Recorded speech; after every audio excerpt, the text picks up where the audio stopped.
হলো না, কিছুতেই কিছু কি শেষ পর্যন্ত হলো না, কোনো অলৌকিকও হলো না। বাংলাদেশ ক্রিকেটের জন্য বরং অবিশ্বাস্য সেই ব্যাপারটাই কি ঘটে গেল। বাংলাদেশ ছাড়াই টি-20 বিশ্বকাপ হবে। ক্রিকেটের সবচেয়ে রিলায়েবল দুইটা ওয়েবসাইট ক্রিকইনফো এবং ক্রিকবাজ, তারা তো এই রিপোর্টই করেছে। এই দুইটা ওয়েব পোর্টালের উপরে ক্রিকেট বিষয়ক যে কোনো সংবাদের জন্য আমি সবচেয়ে বেশি ব্যক্তিগতভাবে নির্ভর করি, অনেকেই করেন। পৃথিবী জোড়া সবচেয়ে জনপ্রিয় ক্রিকেট দুইটা ওয়েবসাইটই প্রবাবলি এই দুইটা ওয়েবসাইট। কিন্তু আমি চাই, খুব করে চাই, এখনও চাই তাদের এই সংবাদটি ভুল হোক, তাদের এই সংবাদটি মিথ্যা হোক। বাংলাদেশ টি-20 বিশ্বকাপে খেলবে না সেটা আসলে হজম করে নেবার মতো না রে ভাই। আপনারা যত কথাই বলেন, এর ভিতরে যত কিছুই টেনে আনেন, দেশ টেনে আনেন, জাতীয়তাবোধ টেনে আনেন, রাজনীতি টেনে আনেন, যত কিছুই আপনারা বলেন, বাংলাদেশ টি-20 বিশ্বকাপে খেলবে না এইটা মেনে নেওয়া যায় না। এবং ক্রিকইনফোর রিপোর্টটাতে এমন একটা শকিং ব্যাপার রয়েছে, ওইটা যদি সত্যি হয় তাহলে ভাই আমরা যে কিসের খপ্পরে পড়েছি ওইটা আরো বেশি করে প্রবাবলি স্পষ্ট হবে। দেখুন, এরকম একটা ঘটনা ঘটতে যাচ্ছে তা যে খুব অপ্রত্যাশিত এমনটা বলার উপায় নেই। আমরাই এই ঘটনাটা ঘটতে সাহায্য করছি। বাংলাদেশ থেকে বরং বারবার আমরা নিশ্চিত করার চেষ্টা করেছি আমাদের যারা হর্তাকর্তারা রয়েছেন, বাংলাদেশ যেন কোনোভাবেই টি-20 বিশ্বকাপ খেলতে না পারে। মুখে মুখে তারা ক্রিকেট প্রেমের কথা বলছেন, মুখে মুখে বলছেন ক্রিকেট বাঁচানোর জন্য সর্বোচ্চ চেষ্টা করার কথা, কিন্তু বাংলাদেশ সরকার যুব ও ক্রীড়া মন্ত্রণালয়ের ওইখান থেকে শুরু করে আমাদের ক্রিকেট বোর্ড ওইভাবে কি অ্যাক্ট করতে পেরেছেন? আমি বুঝি আমাদের ক্রিকেট বোর্ড অনেক ক্ষেত্রে অসহায়, আমি বুঝি তাদের অনেক ক্ষেত্রে হাত পা বাঁধা, অথবা সব ক্ষেত্রেই হাত পা বাঁধা, সরকারের সিদ্ধান্তে বাইরে যাবার তাদের উপায় নাই। কিন্তু এই ক্রিকেট বোর্ড বাংলাদেশ সরকারকে এটা বোঝাতে কেন সক্ষম হলো না? আমি বুঝি এটা রাজনৈতিক সিদ্ধান্ত, কিন্তু ক্রিকেট বোর্ডের কেউ একজনকে এটার প্রতিবাদে পদত্যাগও করেন নাই, তো করেন তো নাই। তার মানে এই সিদ্ধান্তটা আপনারা নিয়েছেন। আমিনুল ইসলাম বুলবুল ভাই বোর্ডে যখন বোর্ড প্রেসিডেন্ট, যখন ফারুক আহমেদ ভাই, খালেদ মাসুদ পাইলট ভাই, আমাদের ফরমার ক্যাপ্টেনরা, আব্দুর রাজ্জাক রাজ, আমাদের হচ্ছে গিয়ে এইখানটাতে হচ্ছে গিয়ে ফাহিম ভাই, মিঠু ভাই, তারা যখন বোর্ডে ছিলেন তখন এই ঘটনাটা ঘটলো, ঘটে যাচ্ছে প্রায়। আমি এখনো চাই এটা মিথ্যা হোক, আমি চাই ক্রিকইনফো ক্রিকবাজের এই রিপোর্টটা মিথ্যা হোক, কিন্তু ঘটনাটা তো ঘটে যাচ্ছে এবং সেইটা আমরাই ঘটে দিচ্ছি। মুস্তাফিজুর রহমানকে আইপিএল থেকে বাদ দেওয়ার শুরু থেকে যেই ইস্যুটা চলছিল, সেইখান থেকে শুরুতেই বাংলাদেশ যে স্ট্যান্ড নিয়েছে যে না, আমরা ভারতের মাটিতে টি-20 বিশ্বকাপ খেলবো না, এবং সেই স্ট্যান্ডটা আমরা শেষ পর্যন্ত বজায় রেখেছি। আইসিসির সঙ্গে আমাদের যে এই যে দফায় দফায় মেইল চালাচালি, তারপরে গিয়ে আইসিসির সঙ্গে ভার্চুয়াল মিটিং, আইসিসির এক কর্মকর্তা ঢাকায় এসে পর্যন্ত মিটিং করেছেন, এরপরে আবার আইসিসির বোর্ড মিটিং হয়েছে। এত কিছু হবার পরে গিয়ে আমাদের cricket board president Aminul Islam বুলবুল ভাই, যুব ক্রীড়া মন্ত্রণালয়ের উপদেষ্টা ডক্টর আসিফ নজরুল, তারা মিডিয়ার সামনে এসে যা যা কথা ওই দিন বলেছেন, ওই যে ক্রিকেটারদের সঙ্গে মিটিংয়ের পরে, ওটাতেই বোঝা যায় যে তারা নিশ্চিত করতে চেয়েছেন বাংলাদেশ যেন কোনোভাবেই এই বিশ্বকাপটা না খেলতে পারে। আইসিসির ডিসিশন যেন কোনোভাবেই না ঘুরে, কোনো একটা কিছু হয়ে বাংলাদেশ বিশ্বকাপ খেলে ফেলবে, এটা বোধহয় তাদের চাওয়া ছিল না রে ভাই। বাংলাদেশ ক্রিকেট ধ্বংসের এটা একটা ষড়যন্ত্র রে ভাই। সেই ষড়যন্ত্র যারা করেছেন, আর যারা করেননি তারাও এই ট্র্যাপে পা দিয়েছেন বলেই আমার কাছে মনে হয়। এবং ফাইনালি গিয়ে সেটাই হতে যাচ্ছে।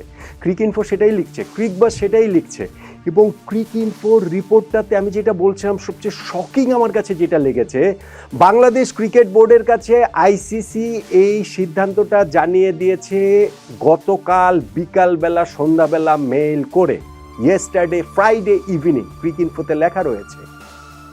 অর্থাৎ বাংলাদেশ ক্রিকেট বোর্ড তখনই জানে বাংলাদেশ বিশ্বকাপ খেলছে না, অথচ তারপরেও আমরা বিপিএল এর ফাইনালটাতে এরকম উল্লাস নৃত্য দেখেছি।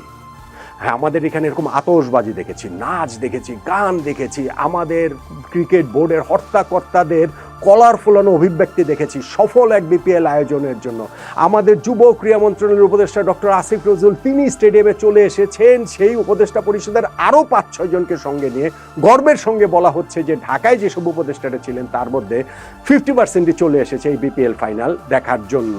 ওইখানে ব্রডকাস্টারের সাথে ইন্টারভিউতে ডক্টর আসিফ নজরুল বলছেন যে এই সময় যখন Bangladesh cricket team in the verge of excluding from the world cup থেকে বাদ পড়ার মুখোমুখি অবস্থায়, এই যে সাপোর্ট দেওয়ার জন্য তারা এসেছে। ভাই, তারা তো তখন, যদি ক্রিকইনফোর রিপোর্ট সত্যি হয়, তারা তো সম্ভবত তখন জানেন যে বাংলাদেশ বাদ পড়ে গিয়েছে, তারা জানেন যে বাংলাদেশ আর টি-20 বিশ্বকাপে খেলছে না। কেন এসেছেন তাহলে? কেন এইসব কথাগুলো বলছেন? নাটক করার জন্য? বাংলাদেশের মানুষের ইমোশন নিয়ে আবার খেলার জন্য? আমাদের ক্রিকেটটা এখন আপনাদের রাজনীতির খেলার একটা হাতিয়ার হয়ে গেছে এবং সেইটা সীমান্তের এপার ওপার দুই পারি ফাইনালি গিয়ে সাফারার তো বাংলাদেশ ক্রিকেটই হচ্ছে। যদি ক্রিকইনফো ক্রিকবাজের এই রিপোর্টটা সত্যি হয় এবং সত্যি না হওয়ার কোনো কারণ নাই, এর বাইরে অন্য কোনো আউটকাম আসার কোনো কারণ নাই, ওই যে বাংলাদেশ ক্রিকেট বোর্ড আইসিসির কাছে আরও একটা কমিটির কাছে যে তারা ওই যে ডিসপিউট কমিটির কাছে যে পাঠানোর অ্যাপিল করেছিল, ওইটা ভাই পুরো একটা বুলশিট। ওইটা একেবারে পাবলিককে আবার একবার আই ওয়াশ করার জন্য, ওইটা একটা টোটাল স্টানবাজি, ওইটা হয় না। আমরা আইসিসি বোর্ডে যে ভোট হয়েছে সেইখানটাতে বাংলাদেশ মিজারেবলি হেরে গিয়েছে। আমাদের পক্ষে 1 ভোট পড়েছে, আমাদের বিপক্ষে 14টা ভোট পড়েছে। তো এরপরে ওইটা ডিসপিউট কমিটিতে কেন পাঠাবে, কি কারণে পাঠাবে? এটা তো নর্মাল লজিক দিয়ে বোঝা যায় এটা হয় না, এবং সেটা হয়নি। আইসিসি সেটা রিজেক্ট করে দিয়েছে এবং সেই রিজেক্ট করে দেওয়ার পরে আর কি করবে? এই যে বড় বড় কথা বুলবুল ভাই, আসিফ নজরুল ভাই তারা আসলে বললেন, তাদের ওই বড় বড় কথার শেষ পর্যন্ত আসলে মূল্যটা কোথায় থাকলো? আমার তো মনে হয় তাদের ওই বড় বড় কথা বলে তারা নিশ্চিত করতে চেয়েছেন যে কোনোভাবেই যেন বাংলাদেশ এই টি-20 বিশ্বকাপ খেলতে না পারে। দেন এগেন ক্রিকেট বোর্ডের অনেক ক্ষেত্রে হাত পা বাঁধা, সেটা আমি বুঝি, কিন্তু একটা মানুষ এই 25 জনের মধ্যে নাই, এই বোর্ড ডিরেক্টরদের মধ্যে, যে এইটার প্রতিবাদে পদত্যাগ করে ফেলবেন, যে বলবেন যে না আমার সময়ে বাংলাদেশ ক্রিকেট ওয়ার্ল্ড কাপ খেলছে না আমাদের জাতীয় ক্রিকেট দল, এটা আমি মেনে নিলাম না, অথবা আমি পদত্যাগ করলাম। সরকারের সিদ্ধান্তের বাইরে যেয়ে কিছু করতে পারেন, কিন্তু ওইটুকু তো অন্তত পক্ষে করতে পারতেন, কেউ না কেউ করতে পারতেন, কেউ সেটা করেননি। এবং মহাকালে লেখা হয়ে থাকবে যে কোন সময়টাতে এই বুলবুল ভাইয়ের বোর্ডে, যেই বোর্ডটাতে ফারুক ভাই, পাইলট ভাই, রাজ, ফাহিম ভাইরা ছিলেন, সেই বোর্ডটার সময় বাংলাদেশ টি-20 বিশ্বকাপ খেলছে না, খেলতে পারছে না। বাংলাদেশকে রিপ্লেস করছে স্কটল্যান্ড, তাদের জন্য এইটা একটা হঠাৎ পাওয়ার সুযোগের মতো, এবং সেই সুযোগটা তারা লুফে নেবেই। এখন বাংলাদেশের পক্ষে পাকিস্তান আছে, পাকিস্তান পক্ষে থেকে ধরেন এই যে বিভিন্ন মিডিয়ায় লেখালেখি হচ্ছে, তারাও ওয়ার্ল্ড কাপ বয়কট করলো। বাংলাদেশ ক্রিকেটের লাভটা কি? বাংলাদেশ ক্রিকেটের তাতে লাভটা কি? পাকিস্তান সেটা করবে না, পাকিস্তানও স্টানবাজি করছে, পাকিস্তানও এই জায়গাটা থেকে নিজেদের আরো কিভাবে টাকা পয়সা বাড়িয়ে নেওয়া যায়, আরো কিভাবে সুযোগ সুবিধা বাড়িয়ে নেওয়া যায়, সেই জন্য তারাও এটা স্টানবাজি করছে। সো আমি শিওর যে পাকিস্তান ফাইনালি গিয়ে তারা ওয়ার্ল্ড কাপ খেলছে। কিন্তু যদি নাও খেলে বাংলাদেশের লাভটা কি রে ভাই? বাংলাদেশের ক্রিকেট কতটা পিছিয়ে যাচ্ছে? আমি শুধু একটা আর্থিক হিসাবই দেখেছি যে জাস্ট ক্রিকেটটা না খেললে, ওয়ার্ল্ড কাপ না খেলার মুহূর্তেই বাংলাদেশের মুহূর্তে 500 কোটি টাকা লস হয়ে যাবে, মুহূর্তে 500 কোটি টাকা লস হয়ে যাবে। বড় বড় কথা আমরা বলছি, এই টাকা কোত্থেকে আসবে? ক্রিকেট কিভাবে চলবে?